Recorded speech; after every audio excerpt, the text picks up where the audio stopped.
everyone. I'm Crescent Dragonwagon, and I'm here in part with the question that an awful lot of us are asking ourselves, asking each other, will it be okay? Besides us asking that question of each other, this is a book that I wrote in 1977. I was asking, will it be okay back then?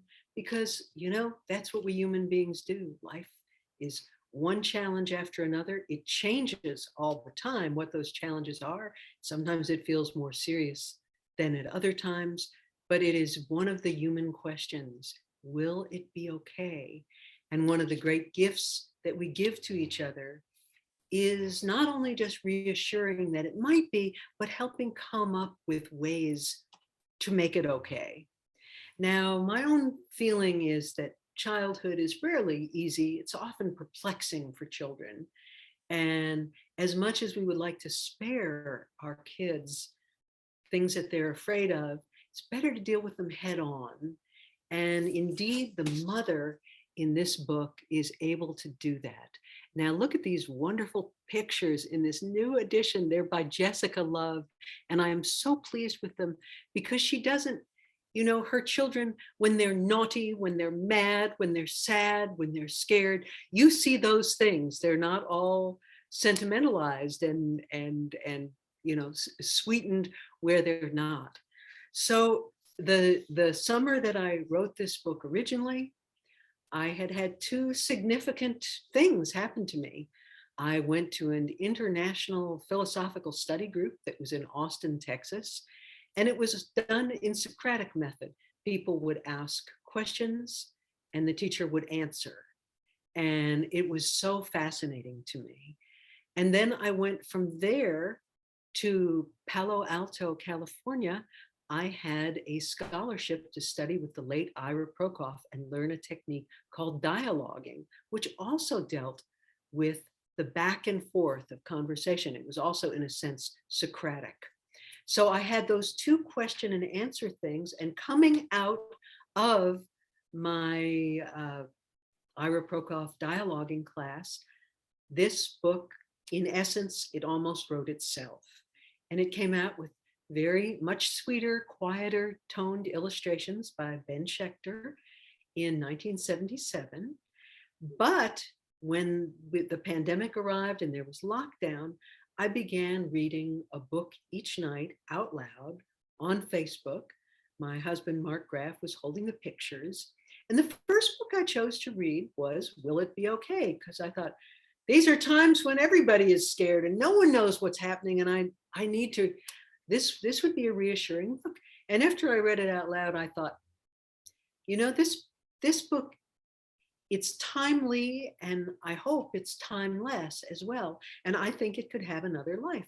So I updated it very slightly, rewrote it just a little bit, sent it out, and it was accepted by Cameron, a division of Abrams, and they got the wonderful Jessica Love. A lot of people think the author picks the illustrator. No, the art director, unless they're self-publishing, if you're published by a traditional publisher, the art director picks at least one person, usually several, and you kind of get to weigh in on it, but you don't pick them out. And I was thrilled that Jessica Love was going to do it. And when I saw the pictures, I was even more thrilled. And so this is the book. This is the book. And I thought that I might go ahead and just read it to you before it's, well, right now is when I'm going to read it to you. I'm not going to say before, I'm going to say it right now. And if it is in fact both timely and timeless, hopefully it will touch you just at the moment that you need to hear it. All writers hope that there are people out there that have some little hole in them that is the perfect shape for their book to fill. And we maybe don't write it with that in mind. I write out of my own. I'm both the mother and the kid in this. I wonder continually if it will turn out okay. But so having done that, however, one hopes it will find a resting place in readers. And so here we go. I will read it out loud to you. Will it be okay? Yes, it will. But what if there is thunder and lightning?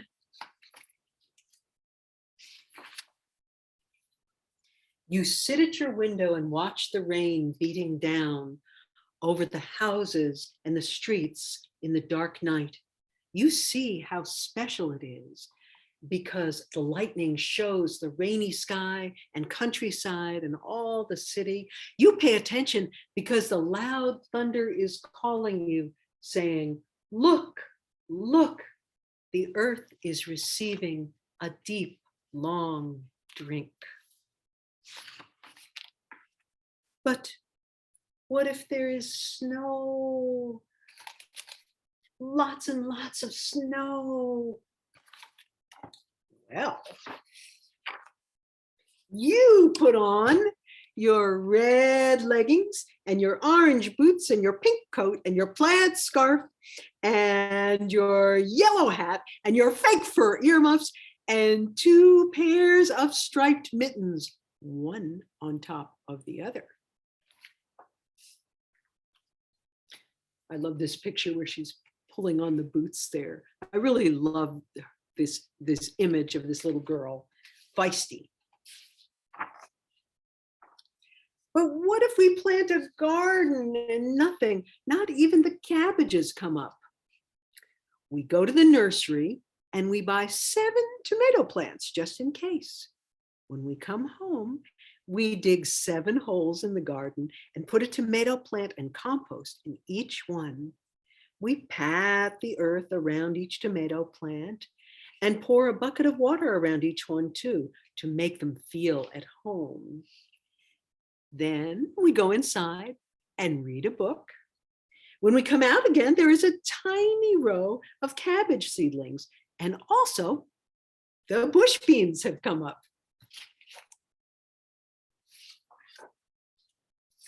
But what if a bee stings me? You run to the kitchen and I rub a piece of raw onion back and forth over the sting. You say, a piece of onion, that's silly, that won't work. But it does. But what if I am mad at everyone?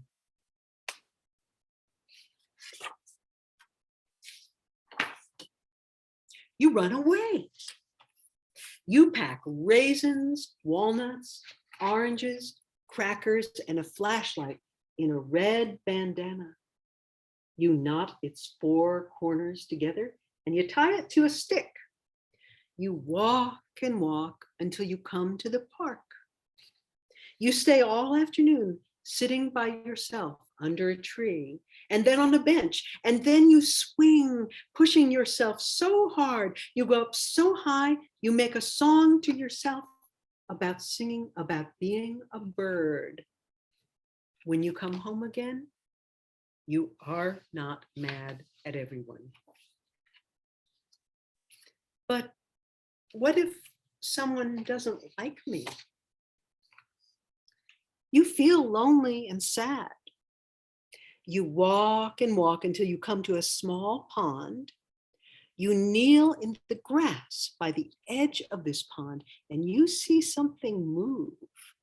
You put out your hand and a tiny frog, no bigger than your thumbnail, hops into it.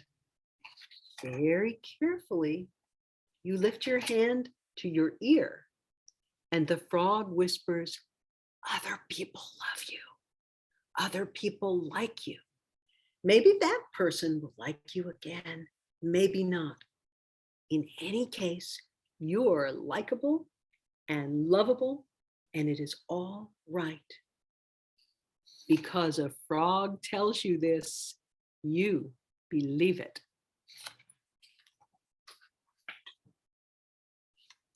But what if I forget my lines in the school play?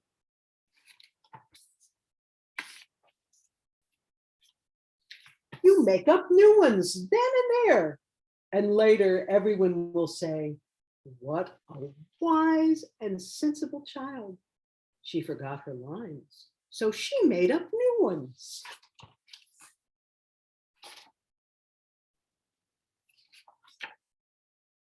But what if nobody likes the way I dance? You go dancing in the woods, alone in the crackling leaves. One day you meet someone else dancing in the woods, dancing in the leaves. You dance together, you throw leaves on each other, you gather leaves into a big pile and jump into them. Then you go home and draw pictures and drink cocoa with whipped cream.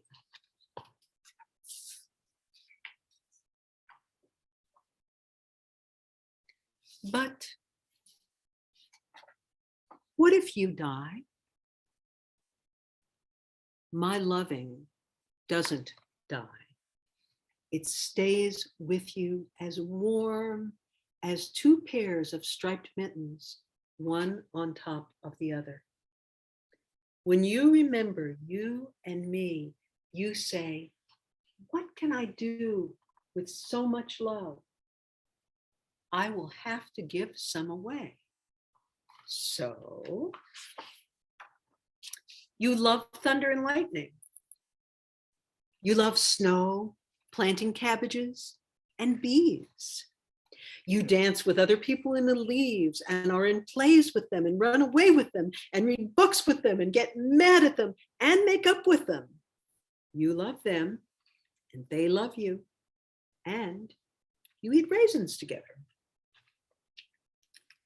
So it will be okay. Yes, my love, it will. It will be okay.